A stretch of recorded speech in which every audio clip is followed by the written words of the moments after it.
The first-class cabin of Apex Air Flight 712 was silent, in a way airplanes rarely are. No overhead bins slamming shut. No rustle of newspapers or clink of glasses. Not even the hum of conversation. Just one sound echoed like a held breath. Ring. It came from the phone in Jonathan Davenport's hand, balanced carefully on the armrest of seat 1C. He had pressed the speaker button deliberately, each motion slow, measured, as though he were conducting an orchestra only he could hear. Across the aisle, in seats 1A and 1B, his daughters Zoe and Chloe shrank into the wide charcoal seats, clutching their sketch pads like shields. Their glittery unicorn backpacks sat untouched by their feet, the sparkle dulled by tears pooling in their wide, frightened eyes. And standing above them, arms folded, uniform immaculate, lipstick a slash of crimson, was Senior Purser Karen Miller, the kind of woman who carried her authority like a weapon. Her posture screamed ownership of this cabin. Her expression said one thing louder than words ever could. You do not belong here. Passengers who had moments earlier been adjusting their seatbelts or scrolling to their phones now leaned forward, hushed, drawn toward the confrontation, as if gravity itself had shifted toward row one. The hum of the auxiliary power unit outside seemed to fade. Even the recycled air felt thinner. Ring. Jonathan's face was calm, almost disturbingly calm. His hoodie was soft gray, his sneakers well-worn. Nothing about him screamed wealth, privilege, or power, which is why Karen Miller, second before, had assumed she had pegged him perfectly. Another economy-class father trying to sneak his children into a world that wasn't theirs. "Sir," she snapped, her voice sharp as a seatbelt buckle. "This is my final warning. Collect your children and move them to economy, or I'll call security to have you removed. You are causing a disturbance." Zoe's lip trembled. Chloe pressed her face into her twin's shoulder. The entire cabin seemed to tilt toward Jonathan, waiting for his reaction. But Jonathan didn't move, didn't argue, didn't raise his voice. He simply lowered his eyes to his phone, thumb hovering, then pressed call. Ring. The sound was alien in the space, louder than the captain's announcements, louder than a crying baby could ever be. It was a sound of challenge, of escalation. Yet Jonathan's body language radiated serenity. The passengers could feel it before they knew it. Something was shifting. Rewind. Just minutes earlier. JFK Airport, Terminal 4, late afternoon. The glass walls glowed with slanted golden light, catching streaks of exhaust as planes rumbled down runways beyond. Inside the terminal, a tide of travelers surged past duty-free shops and security lanes, the chaos of travel alive in every echo. Jonathan stood steady in the flow, a large man in neither build nor dress, but in presence. His daughters, one on each side, clutched his hands. 8-year-old Zoe, in her lilac sweatsuit, craned her neck toward the high ceiling where an illuminated departure board scrolled in amber letters. Chloe, in mint green, hummed under her breath, rocking slightly with the rhythm of her steps. Both carried identical backpacks with unicorn keychains that jingled like tiny bells with each bounce. "Are we going to see the magic ribbons, Daddy?" Chloe asked, her voice barely rising above the din. "The Aurora Borealis," Zoe corrected, her scholar's tone precise even in excitement. Charged solar particles colliding with the magnetosphere. Jonathan squeezed their hands, a smile tugging the corner of his mouth. "Your mom would have loved to hear you say that, Zoe. And yes, magic ribbons, Aurora, however you call it. We're going to see them." He kept his voice even, almost gentle, but inside the words carried weight. A promise made in a hospital room, beside a woman whose hand grew weaker by the day. "Show them the sky, Johnny. The real sky." Today was the day he intended to keep it. The gate agent, a young man with a warm grin, scanned their passes. "Seats 1A, 1B, and 1C front row," he said, handing them back with a wink to the girls. "Enjoy the show." Chloe puffed her chest with pride. "We're going to see the lights dance." The agent chuckled. "Then you got the best seats on Earth. Have a safe trip." Down the jet bridge they went, sneakers squeaking, voices hushed now with the awe of entering the massive A330. The cabin greeted them with soft amber lighting, the subtle scent of leather, and the sleek charcoal of lie-flat seats arranged like private sanctuaries. Jonathan ushered the twins to their window seats, 1A and 1B, then set his own book down at 1C. He watched with quiet satisfaction as they immediately unpacked colored pencils and sketch pads. Within seconds, the two girls were bent over their pages, capturing the curve of the window, the sweep of the aisle. For them, the journey itself was art. For him, it was a chance to be both father and protector, to let them see a world not filtered by bodyguards or private jets, but as normal travelers, ordinary passengers. It should have been perfect, until Karen Miller's shadow fell over row 1. She had watched the twins board, eyes narrowing at their light-up sneakers, their beaded braids, their laughter. Now, seeing them sprawl comfortably in first class, she decided without hesitation that it was wrong. "Excuse me, girls," she said with a kind of smile that looked more like a baring of teeth. "Are you lost? Economy is that way." Zoe blinked, then pointed at the seat numbers with her purple pencil. "We're in 1A and 1B, ma'am." Karen's smile stiffened. "I'm sure you think you are, sweetie. But these seats are for premium passengers. Let's see your real tickets." Jonathan lowered his book. Calm, always calm. "Is there a problem?" Karen turned, eyes flicking over him. Hoodie, jeans, sneakers. Nothing about him screamed authority or wealth. The assumption was instant, cemented. He doesn't belong here either.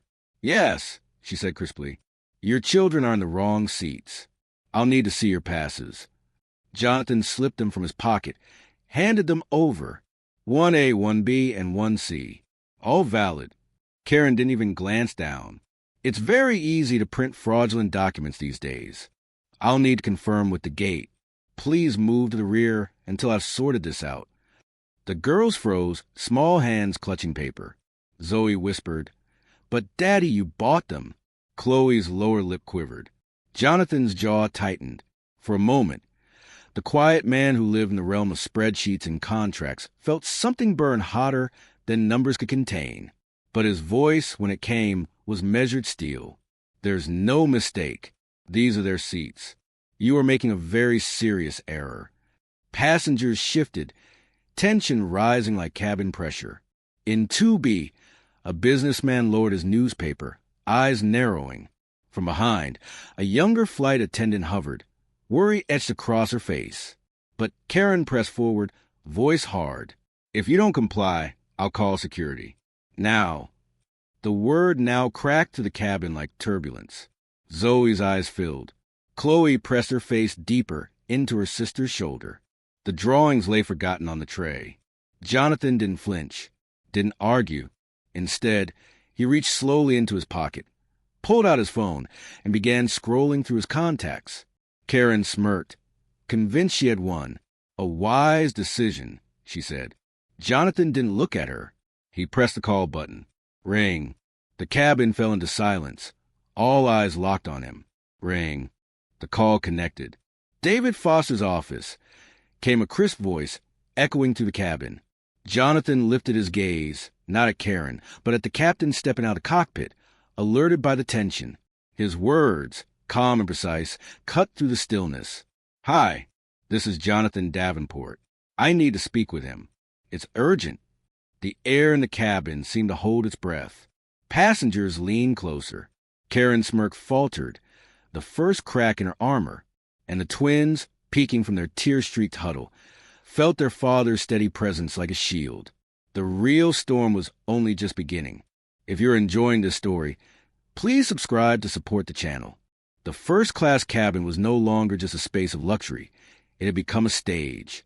Every pair of eyes, some curious, some uneasy, some quietly outraged, was trained on the confrontation unfolding in row 1. Senior purser Karen Miller stood tall, posture ramrod straight, her manicured nails pressed against her folded arms.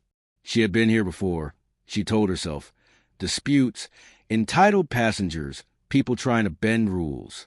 She was the authority, the guardian of order, the unyielding line between chaos and civility. And in her mind, that line was under attack by a man in sneakers and 2 little girls with glittering backpacks. Jonathan Davenport, however, sat with the composure of a man who had seen storms come and go. His phone, still glowing faintly from the call he had placed, rested in his hand. His gaze was steady, his voice calm, but the quiet force behind it carried a weight Karen had yet to grasp. Across from him, Zoe and Chloe sat stiff in their seats. Zoe's knuckles whitened around a purple pencil she still clutched, her drawing abandoned. Chloe's tears glistened on her cheeks as she buried herself into her sister's shoulder, whispering something Jonathan couldn't quite hear. His chest tightened. Fathers weren't supposed to hear their children whisper words like, "Are we in trouble?" Or, "Did we do something wrong?" The absurdity of it, the injustice, burned in him like fire under ice. "Sir," Karen said sharply, breaking the fragile silence, "you and your children need to move to economy. I won't repeat myself again. Your refusal to comply is a violation of federal regulation. You're endangering this flight's on-time departure." Her words snapped like whips, carrying the ring of authority, but beneath the veneer was something darker, prejudice cloaked as professionalism. Jonathan finally raised his eyes from his daughter's to meet hers. His voice was quiet, but it cut through the cabin as though amplified by the aircraft speakers.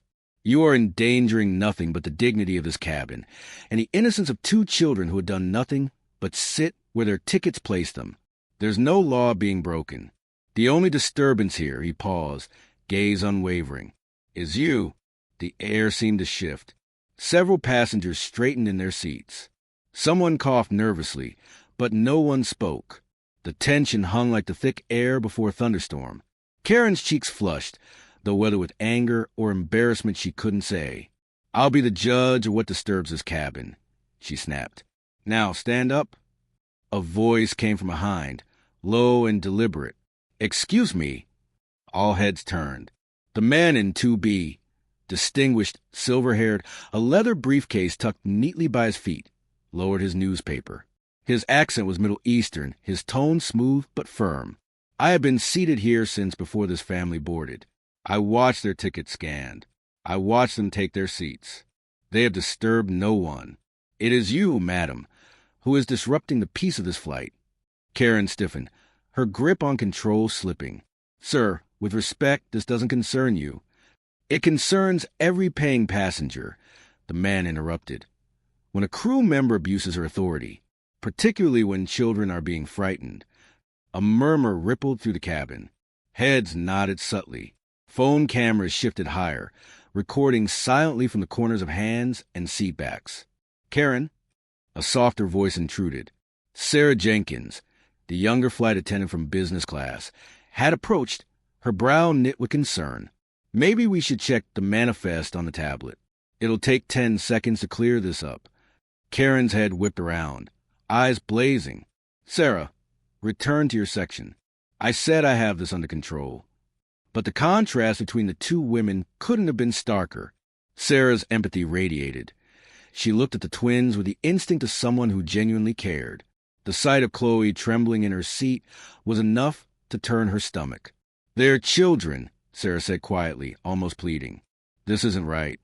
Jonathan's gaze softened for a fraction of a second, flicking towards Sarah, acknowledging her courage. Then it hardened again, trained back on Karen. Karen pressed forward, fueled now by pride more than procedure. She needed to win this. To yield would be to admit error, and error was anathema to her carefully controlled world. "If you won't comply," she said, her voice rising, "I'll call the captain and request security. You and your daughters will be removed from this aircraft." The words were nuclear. They hit the cabin like turbulence, jolting everyone into a sharper awareness. Chloe whimpered audibly, clutching Zoe tighter. Zoe's pencil slipped from her hand and rolled down the aisle, unnoticed. Jonathan closed his eyes briefly. It wasn't exhaustion. It was control. The gathering storm inside him wanted to rage, to shout, to defend with fury. But he had built his empire not on rage, but on silence and precision. And silence, wielded properly, could be deadlier than the loudest scream. When he opened his eyes, they were clear and unwavering. "Ma'am," he said, voice low and steady, "my name is Jonathan Davenport. I have presented you with valid boarding passes. You have refused to acknowledge them. You have accused me of fraud. You have humiliated my daughters. And now, you threaten to forcibly remove us from seats that are rightfully ours. You have two options.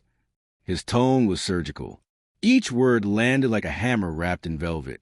1. You apologize to my daughters and return to your duties. We can move past this with dignity intact. 2. You continue. And I assure you, you will regret it. The stillness afterward was electric. Every passenger knew this was a line in the sand. Even the hum of the engine seemed to recede. Karen's lips twisted into a brittle smile. Are you threatening me, sir? She said, with a sharp laugh that rang hollow. Do you think your little speech intimidates me? I am the senior purser. I have the authority here. But her bravado cracked as Jonathan lifted his phone, pressed speaker, and let the ringing tone fill the cabin once more. Ring. The sound was louder than any argument, louder than Karen's authority, louder than the shame burning in Zoe's tear-filled eyes. Passengers leaned closer, riveted. Sarah bit her lip, eyes darting between Jonathan and Karen. The man in Tubi folded his arms, watching with a quiet satisfaction that justice was about to surface. Ring. David Foster's office. A crisp voice answered. How may I direct your call? Jonathan's eyes lifted, not to Karen, but to the captain who had now stepped fully into the aisle, brows furrowed with concern. Hi, Jonathan said evenly, his calm voice carrying to the cabin, every syllable etched in steel. This is Jonathan Davenport. I need to speak with him. It's urgent. Gasps flickered through cabin. The name carried no weight yet for most of them, but the way Jonathan said it, unhurried, assured, unafraid, made something inside Karen lurch. For the first time, her confidence faltered. She opened her mouth to retort, but no words came. Zoe, through watery eyes, glanced at her father. Chloe peeked out from her sister's shoulder. For the first time since the nightmare began, they saw it. The shield they'd always trusted was holding firm. And for the first time, Karen Miller began to sense it. Her authority was slipping away, like sand through her fingers. The storm she thought she controlled was about to sweep her under. The ringing tone died into silence, replaced by the crisp efficiency of a woman's voice. David Foster's office. Every head in the first-class cabin tilted forward. Even passengers who had been pretending to mind their own business were now leaning out into the aisle, unable to look away. Jonathan's voice, calm and unshaken, filled the space. Hi, this is Jonathan Davenport. I need to speak with him. It's urgent. For Karen Miller, the words landed like static. White noise she dismissed with a scoff. Davenport. The name meant nothing to her. She folded her arms tighter across her chest, lips twitching in a triumphant smirk. In her mind, this was desperation. A father phoning a friend to plead for mercy, maybe trying to intimidate her with bluster. But the smirk faltered when the voice on the other end softened, warmed. Jonathan? Of course. Hold just a moment. Karen blinked. There was familiarity there. Too much familiarity. She darted a glance at Jonathan, who remained utterly still, his daughters clinging to each other in their seats. His serenity unnerved her. Most passengers, when threatened with removal, grew flustered, panicked. He looked as though he had already won a battle. She didn't yet know she was fighting. The line clicked again.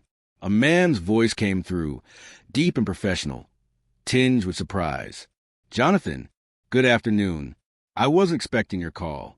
Is everything all right with your trip to Anchorage? The name, the familiarity, these. Karen's pulse stuttered. Jonathan did not look at her.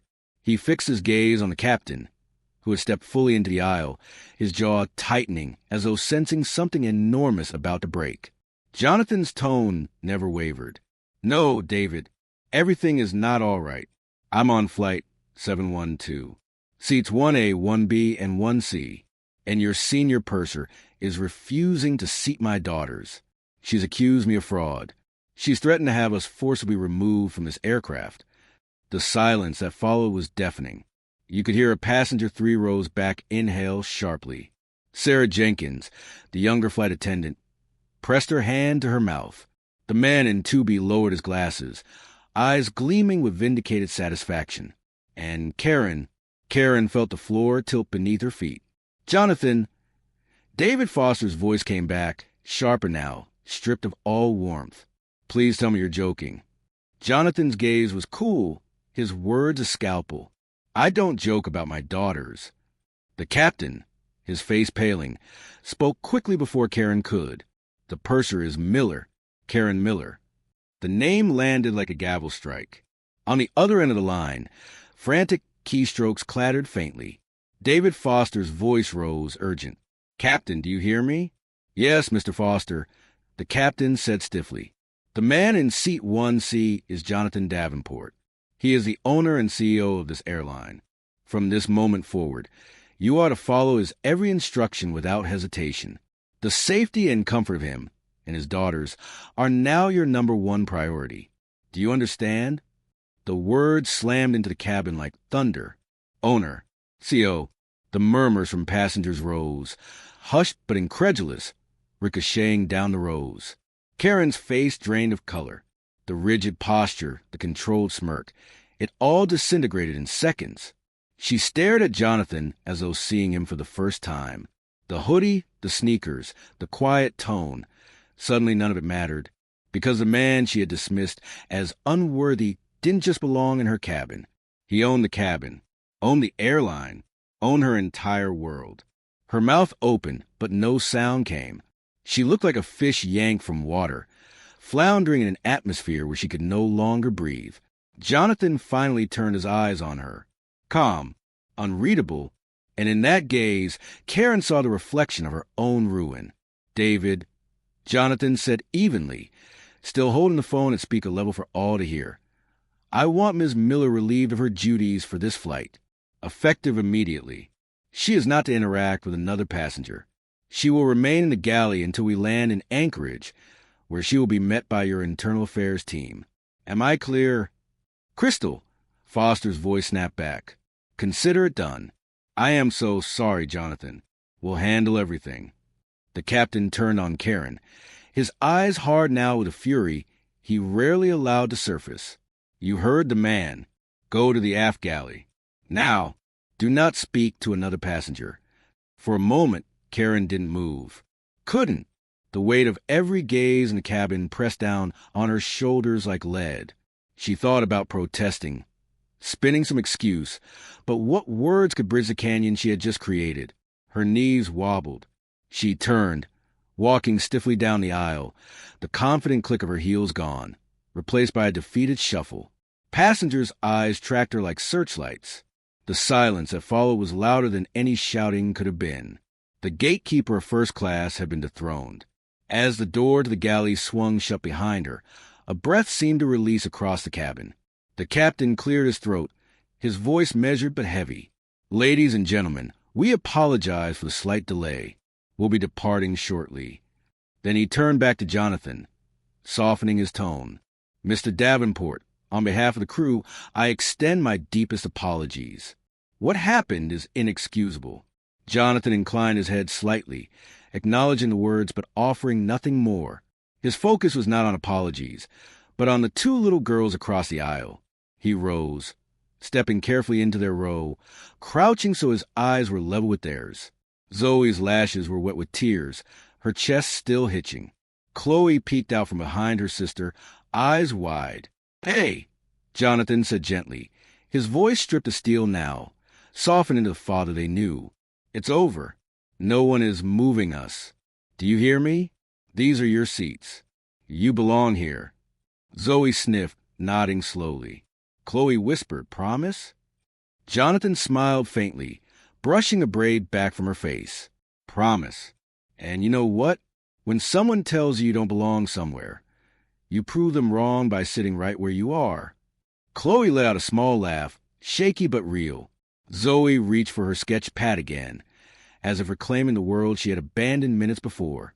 Sarah Jenkins stepped forward cautiously, her eyes filled with sympathy.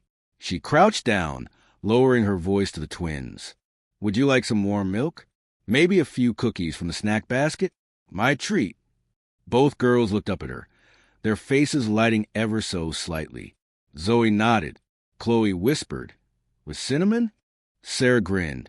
"With cinnamon." The tension in the cabin finally broke into something warmer. Passengers exhaled. The businessman in 2B offered Jonathan a small nod of respect. Phone slipped back into laps. The storm had passed, but its echoes lingered. Jonathan returned to his seat. Phone finally powered down. He picked up his worn paperback again, though his eyes didn't move across the pages. He looked instead at his daughters. Their resilience, their innocence, their fragile but unbroken spirits. He thought of Anna, of her last words, "Show them the sky, Johnny." And he vowed silently that nothing, not prejudice, not arrogance, not the pettiness of people blind to dignity, would ever dim their view of it. Outside the window, the plane pushed back from the gate. The engines roared to life. They were airborne minutes later, climbing through the dusk, piercing the clouds. The lights of New York dwindled into glittering threads far below. And in seat 1C, Jonathan Davenport, owner of Apex Air, father of two, sat silent, his daughter sat beside him, while a dethroned purser sat exiled in a galley, awaiting a reckoning that had only just begun. The flight to Anchorage should have been uneventful. For most passengers, it was movies on glowing screens, trays of plated meals, wine poured into glass. But for the handful who had witnessed what happened in row 1, it was unforgettable. They'd seen authority unravel. They'd seen quiet power dismantle arrogance without a raised voice. And they'd seen two little girls clutch each other in fear over something as absurd and cruel as a seat assignment. Karen Miller sat confined to the aft galley. Her empire shrunk to the length of a metal jump seat. The constant clang of carts, the hiss of brewing coffee, the hushed whispers of junior attendants passing through. It was torture. Every so often, she'd catch Sarah's pitying glance, or worse, the narrowed eyes of colleagues who now looked at her not as a leader, but a liability. She replayed the moment in her mind, searching desperately for a narrative where she was a victim. He tricked me. He set me up. How was I supposed to know? The excuses looped endlessly. But each time, the image of Jonathan Davenport's calm eyes cut through her rationalizations. She had gone too far. She knew it, and the descent into Anchorage felt like a countdown to judgment. Meanwhile, in the forward cabin, the atmosphere was different. Sarah Jenkins carried warm milk dusted with cinnamon to Zoe and Chloe, along with a plate of cookies nestled on a linen napkin. The girls' faces softened into tentative smiles. Crumbs gathered on their sketch pads as they began to draw again. This time the clouds outside, swirls of white against endless blue. Jonathan watched silently from his seat, a book open in his lap, but unread. His mind replayed the incident, each detail etching itself into memory. His company, his airline, had failed his daughters. And if it failed them, it was failing others, too. How many passengers, without his name or power, had been dismissed, humiliated, made to feel like they didn't belong? The thought burned. He leaned back, eyes closed, and made himself a promise. This wasn't just about one flight attendant. It was about a culture he had to change. By the time Flight 712 touched down in Anchorage, the real turbulence wasn't outside in the Alaskan winds. It was waiting on the ground. Two men in dark suits boarded before most passengers had even unbuckled. They moved with quiet efficiency, badges clipped discreetly to their belts. Robert Shaw and Michael Chun, Apex Air's internal affairs investigators. They weren't airport security. They weren't law enforcement. They were something worse. For employees. The captain met them near the cockpit door, his face grim. She's in the aft galley. Karen's stomach dropped when she saw them. For a heartbeat, she clung to hope. Maybe this was all procedural, maybe a slap on the wrist. But when Shaw's flat voice introduced himself, that hope died. "Ms. Miller, you'll need to come with us. Collect your belongings." She tried protest. Her words weak, strangled. "This is a misunderstanding. That man, he tricked me." "Save it." Chin cut in, voice cold. "You'll have your chance to explain at headquarters." She stood on unsteady legs, the confident click of her heels replaced by the shuffle of defeat. Passengers craned their necks as she was led down the aisle, her humiliation on full display. Some whispered, some shook their heads. Sarah didn't look at her at all. For Karen, the walk of shame was worse than any termination letter could be. Back in New York, while Karen's world crumbled, Apex Air headquarters was already in crisis mode. David Foster had spent the 7-hour flight orchestrating the first phase of damage control. He briefed the executive board. He contacted legal, and he gave orders to dig deep into Karen Miller's personnel file. By the time Shaw and Chin landed with her the next morning, the evidence was already mounting. Her file at first glance was pristine. Commendations for punctuality, uniform inspections, spotless attendance. But the passenger feedback archives told another story. Complaints stretched back nearly a decade, small on their own, damning as a pattern. 2016 JFK, London. Purser was curt and dismissive when I requested water. 2019 JFK, Paris. My elderly parents felt singled out and spoken to as if they were children. 2021 JFK, Dubai. She checked my boarding pass 3 times, as though I didn't belong in business class. It was humiliating. The trend was unmistakable. Karen's prejudice had lived in the shadows for years, aimed at those least able to challenge her. And now she had aimed it at the one man she never should have underestimated. But the threat wasn't only internal. In the Anchorage lounge, a tech blogger from seat 3F hunched over his laptop, phone in hand. The video he'd captured was grainy but clear enough. Karen's scornful smile, Jonathan's calm warning, Zoe's tear-streaked face. It was damning. He composed a short email to a media contact. Attached is video from Apex Flight 712. The man being harassed is, I believe, the airline's owner. The world deserves to see how his company treats people. He hesitated only a second before hitting send. The fuse was lit. By the time Karen sat down in a beige conference room at Apex headquarters the next day, union rep by her side, hands trembling around a paper cup of coffee, the story was already racing through newsrooms. The comms team's phones rang nonstop. Headlines were being drafted.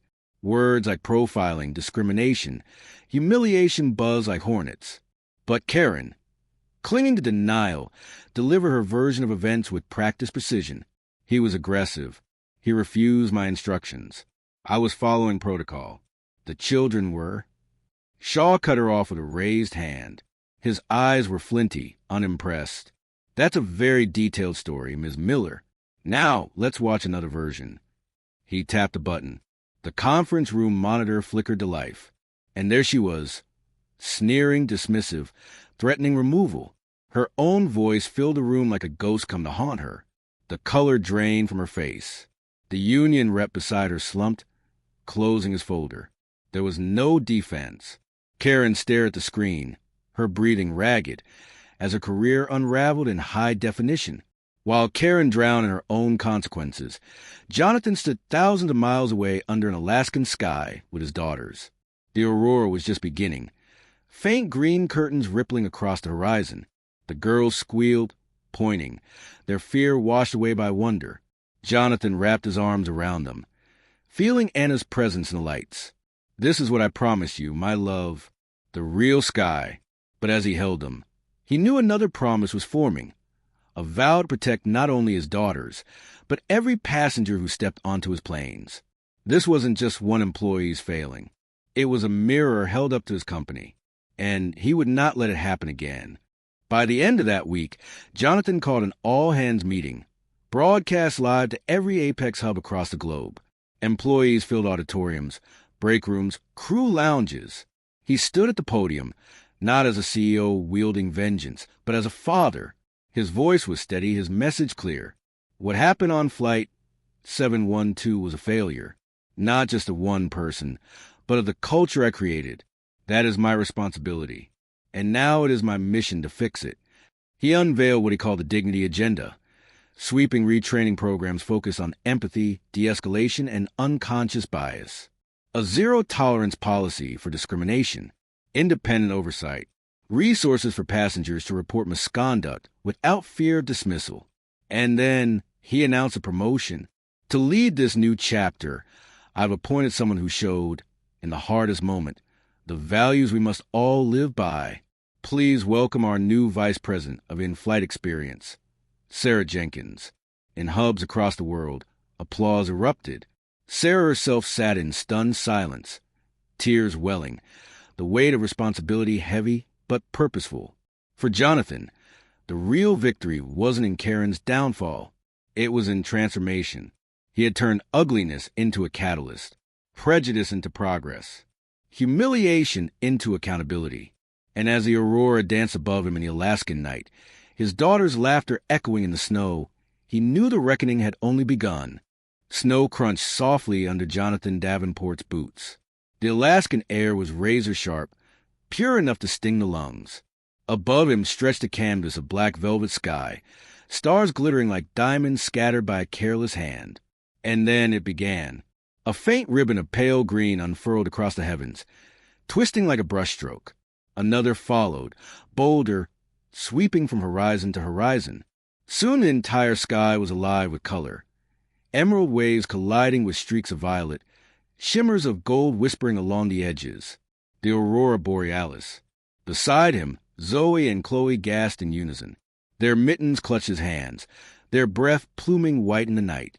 "It's like Mom is painting," Zoe whispered, her eyes wide with awe.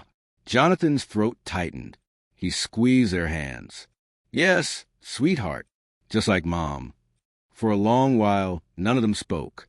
The only sounds were their soft exclamations, their laughter spilling out like music, and a quiet sob Jonathan couldn't quite contain. The promise was fulfilled. The magic ribbons danced just for them. But back in New York, the storm Jonathan had set in motion was reaching its peak. The video from Flight 712 had gone viral. News outlets ran it on repeat. The sneer on Karen Miller's face, Jonathan's calm voice cutting through her accusations, the stunned silence when his identity was revealed. Headlines screamed across screens. Airline purser challenges CEO's children. Profiling at 35,000 feet. Jonathan Davenport's silent power. Opinion pieces dissected it. Morning shows debated it. Social media burned with outrage. For every comment condemning Karen's behavior, there was another praising Jonathan's composure, his refusal to shout or grandstand. At Apex Air headquarters, David Foster and the communications team worked tirelessly to keep pace. But Jonathan's own response, carefully crafted and delivered with precision, became the turning point. He stood once more at a podium, a global audience watching. Employees, passengers, journalists, the world. His tone was neither defensive nor triumphant. What happened on Flight 712 was a failure. He began, not a failure procedure, but of humanity. That is my responsibility, and it will not happen again. He spoke not as a CEO, but as a father. He described his daughters, bright, curious, innocent, and the moment their joy was stolen by prejudice. He admitted his own failure, not to foresee that such ugliness could exist under the roof of the company he built. And then he laid out the dignity agenda in full. Comprehensive empathy and de-escalation training for all crew. Independent oversight for passenger complaints. Zero tolerance for discriminatory behavior. Promotion pathways for employees who embody respect and compassion. Excellence, Jonathan said, is not just about on-time departures or comfortable seats. It is about dignity. Every single person who steps onto our aircraft will be met with it, without exception. He didn't mention Karen Miller by name. He didn't need to. The message was bigger than her. For Karen, watching from the silence of her apartment, the words were a guillotine. Her career was over. Terminated for gross misconduct. Severance stripped. Pension voided. She had become a cautionary tale, not just in the airline, but across an industry. The world she had built on rigid authority had collapsed overnight, leaving only the echo of her own arrogance. She would be remembered not for 22 years of service, but for the 5 minutes of prejudice that defined her forever. Meanwhile, Sarah Jenkins sat in her modest apartment, her laptop open to the official company announcement, Vice President of In-Flight Experience. The words still didn't feel real. She thought of the little girls' faces when she had offered them cookies, the fragile smile Zoe had given her, Chloe's whispered request for cinnamon. That moment had changed everything, for them, for her, for the airline. And now, she carried the weight of shaping a future where no child, no passenger, would feel unwelcome again. Back in Alaska, Jonathan and his daughters lay side by side in the snow, bundled in blankets, faces tilted skyward. Chloe whispered, "Daddy, do we really belong here?" Jonathan turned to her, brushing snowflakes from her braid. His answer was firm, steady. "You belong everywhere your heart takes you. Don't let anyone tell you otherwise." Zoe nodded solemnly, as though sealing the lesson in her soul. Later, in the warmth of their lodge, Jonathan watched the twins sketch furiously in their pads, colored pencils scraping across paper. They drew the aurora, green swirls, violet arcs, stars like diamonds.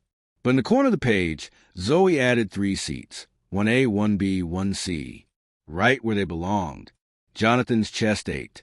He thought of Anna, of her belief in people's goodness, her insistence that he show the girls the world, not just its skies, but its struggles. He whispered into the quiet of the lodge, a prayer only the night could hear. I'll protect them. I'll protect this airline. I'll protect the dignity you believed in. Weeks later, industry analysts hailed Apex Air's turnaround as a case study in accountable leadership. Competitors scrambled to mirror their reforms. Passengers rode in, applauding the changes. But for Jonathan, the true victory wasn't in the headlines. It was in the way his daughters looked at him on that snowy night in Alaska, with trust unbroken, with innocence restored. The aurora had faded, but the lesson remained. Power wasn't about titles or ownership or vengeance. It was about what you protected. And Jonathan Davenport would protect dignity, quietly, relentlessly, like he had built his empire in the first place. The final image, a winter sky alive with color, 2 little girls pressed close to their father, and in the snow at their feet, the faint imprint of 3 seats, sketched into memory forever, 1A, 1B, and 1C, exactly where they belonged. If you like this story, please subscribe to support this channel.